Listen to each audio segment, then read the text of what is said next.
بسم اللہ الرحمن الرحیم۔ السلام علیکم رحمۃ اللہ وبرکاتہ۔ اللہ کی رحمتیں اور برکتیں نازل ہوں ہم سب پر۔ محترم ناظرین، آج کا ہمارا ٹاپک ہے حضرت یوسف علیہ السلام کو دریائے نیل میں کیوں دفن کیا گیا۔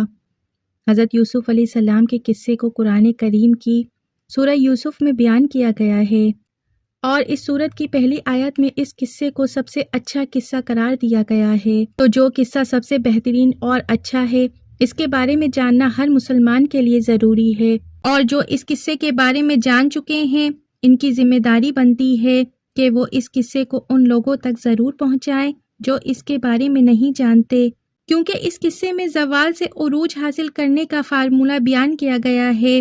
ویڈیو کو اسکپ کیے بغیر اینڈ تک ضرور دیکھیں۔ چینل پہ نئے ہیں تو چینل کو سبسکرائب کر دیں۔ حضرت یوسف علیہ السلام اللہ تعالیٰ کے نبی تھے۔ آپ کا ذکر بائبل میں بھی ملتا ہے۔ آپ یعقوب علیہ السلام کے بیٹے تھے۔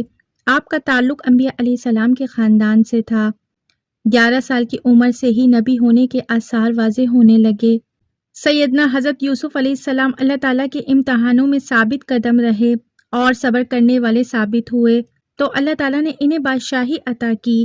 جب حضرت یوسف علیہ السلام کے سوتیلے بھائی اپنے والد محترم سیدنا یعقوب کے حکم پر دوبارہ مصر پہنچے اور اپنے بھائی بن یامین کی رہائی کی درخواست کی، تو اس موقع پر انہوں نے سیدنا حضرت یوسف علیہ السلام کو حضرت یعقوب کا پیغام پہنچایا۔ جب یوسف علیہ السلام نے اپنے والد کا خط پڑھا تو وہ زار و قطار رونے لگے، جس کے بعد انہوں نے اپنے بھائیوں کو بتایا کہ وہ یوسف ہیں جسے وہ بچپن میں کنویں میں پھینک آئے تھے۔ یہ سن کر ان کے بھائیوں نے ان سے معافی مانگی، تو حضرت یوسف علیہ السلام نے انہیں معاف کر دیا اور اپنے بھائیوں سے کہا کہ اب تم میرا یہ کرتا لے کر گھر جاؤ اور ابا جان کے چہرے پر اس کو ڈال دو تو ان کی بینائی واپس آ جائے گی۔ تم سب لوگ سب گھر والوں کو ساتھ لے کر میرے پاس مصر آ جانا۔ یہ سن کر سیدنا یوسف کا بڑا بھائی یہودا کہنے لگا کہ یہ کرتا میں ہی لے کر جاؤں گا، کیونکہ میں یوسف کا بکری سے خون سے رنگا کرتا میں ہی لے کر گیا تھا، جس سے میرے باپ کو بہت تکلیف ہوئی تھی۔ آج جب یہ میں کرتا لے کر جاؤں گا تو وہ یقیناً مجھ سے خوش ہو جائیں گے۔ یہودا یوسف کا کرتا لے کر خوشی خوشی مصر سے کنعان کی طرف روانہ ہوا۔ حضرت یوسف علیہ السلام نے اپنے بھائیوں کے ساتھ اپنے والد اور خاندان کو لانے کے لیے 200 سواریاں بھی بھیجیں۔ یہودا جیسے ہی حضرت یوسف علیہ السلام کا کرتا لے کر مصر سے کنعان کی طرف روانہ ہوا، تو ادھر کنعان میں حضرت یعقوب علیہ السلام کو اپنے لخت جگر اور جان سے پیارے بیٹے حضرت یوسف علیہ السلام کی خوشبو محسوس ہوئی، اور اس بات کو قرآن کریم میں اللہ تعالیٰ نے ان الفاظ میں بیان کیا ہے کہ حضرت یعقوب علیہ السلام کہنے لگے کہ اگر تم مجھے یہ نہ کہو کہ بوڑھا سٹھیا گیا ہے تو مجھے یوسف کی خوشبو آ رہی ہے۔ تو حضرت یعقوب علیہ السلام کے پوتوں نے کہا، آپ اب بھی اس پرانی سی بات پر پڑے ہوئے ہیں، بھلا کہاں یوسف اور کہاں ان کی خوشبو۔ جب برادران یوسف ان کا کرتا لے کر گھر پہنچے اور اپنے والد کے چہرے پر ڈالا تو ان کی آنکھیں صحیح ہو گئیں اور ان کی بینائی واپس آ گئی، جس پر حضرت یعقوب علیہ السلام نے کہا، کیا میں نے تم سے نہیں کہا تھا کہ اللہ تعالیٰ کے بارے میں جتنا میں جانتا ہوں تم نہیں جانتے؟ پھر یعقوب علیہ السلام نے تہجد میں اللہ تعالیٰ سے اپنے بیٹوں کی معافی کی دعا کی، اور آپ کی دعا کی وجہ سے تمام برادران یوسف کی بخشش ہو گئی، اور اللہ تعالیٰ نے یہ خوشخبری سنائی کہ آپ کے بیٹوں کے گناہوں کو آپ کی دعاؤں سے معاف فرما دیا گیا ہے۔ پھر حضرت یعقوب نے اپنے لخت جگر سیدنا یوسف کی طرف مصر جانے کی تیاریاں شروع کیں۔ حضرت یعقوب علیہ السلام کے خاندان کے کل 72 یا 73 آدمی تھے جو مصر روانہ ہوئے۔ جب حضرت یعقوب علیہ السلام کا قافلہ مصر کے قریب پہنچا تو حضرت یوسف علیہ السلام ایک عظیم الشان جلوس کے ہمراہ آپ کے استقبال کے لیے آئے۔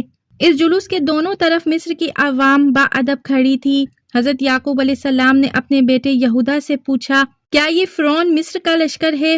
تو یہودا نے انہیں بتایا، نہیں ابا حضور، یہ لشکر فرعون نہیں، یہ آپ کے بیٹے سیدنا یوسف علیہ السلام کا لشکر ہے جو آپ کے استقبال کے لیے آیا ہوا ہے۔ حضرت یعقوب علیہ السلام اس بات پر بہت حیران ہوئے۔ اتنے میں حضرت جبریل علیہ السلام تشریف لے آئے اور آپ نے سیدنا یعقوب سے فرمایا کہ اے اللہ کے نبی، ذرا سر اٹھا کر آسمان کی طرف بھی دیکھیں، آپ کی خوشی میں شرکت کے لیے فرشتوں کا جمع غفیر بھی حاضر ہے، اور ان میں وہ فرشتے بھی شامل ہیں جو آپ کے غم میں آپ کے ساتھ روتے رہتے تھے۔ اس کے بعد حضرت یعقوب علیہ السلام اپنے فرزند حضرت یوسف علیہ السلام سے ملے۔ 40 سال کے بعد ہونے والی اس ملاقات نے باپ بیٹے کو بہت آبدیدہ کر دیا۔ دونوں دیر تک ایک دوسرے سے گلے لگے رہے۔ پھر حضرت یوسف علیہ السلام اپنے خاندان کو لے کر اپنے دربار میں پہنچے اور سیدنا یعقوب کو سہارا دے کر اپنے تخت شاہی پر بٹھایا۔ ان کے ارد گرد آپ کے 11 بھائی اور آپ کی سوتیلی ماں بھی بیٹھ گئیں۔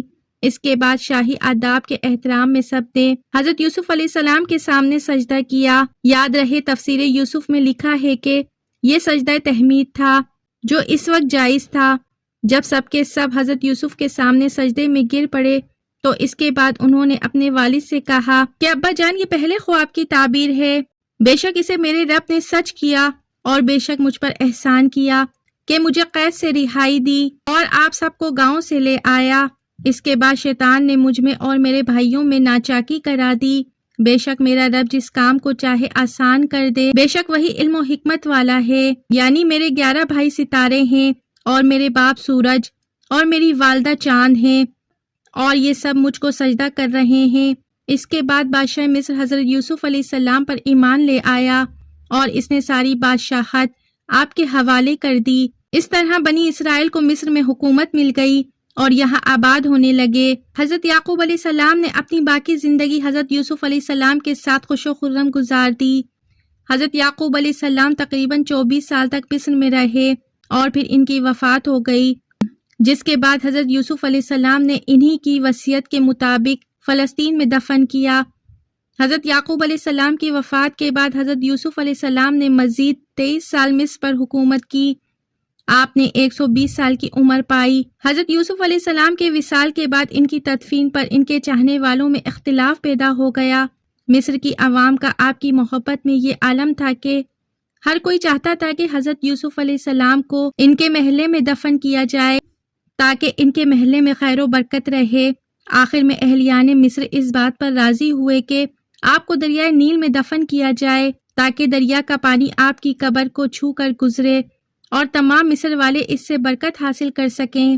اس لیے آپ کے جسم مبارک کو سنگ مرمر کے صندوق میں بند کر کے دریائے نیل میں دفن کر دیا گیا۔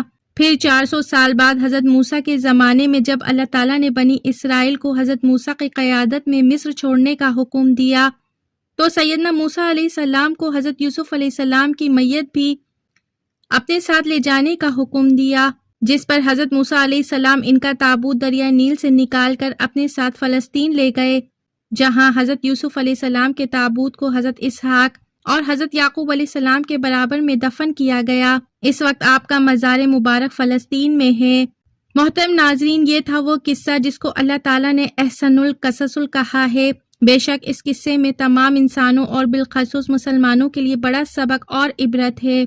اللہ پاک سے دعا ہے کہ اللہ پاک ہم سب کو دین سیکھنے اور سکھانے کی توفیق عطا فرمائے۔ محترم ناظرین، اللہ تعالیٰ ہمارے گناہوں کو معاف کرے، آمین۔ کمنٹ باکس میں آمین ضرور لکھیے۔ ویڈیو اچھی لگی ہے تو چینل کو لائک، شیئر اور سبسکرائب کر دیجئے۔ بیل آئیکن پہ ضرور کلک کیجئے تاکہ میری آنے والی ویڈیو کا نوٹیفیکیشن بر وقت آپ کو ملتا رہے۔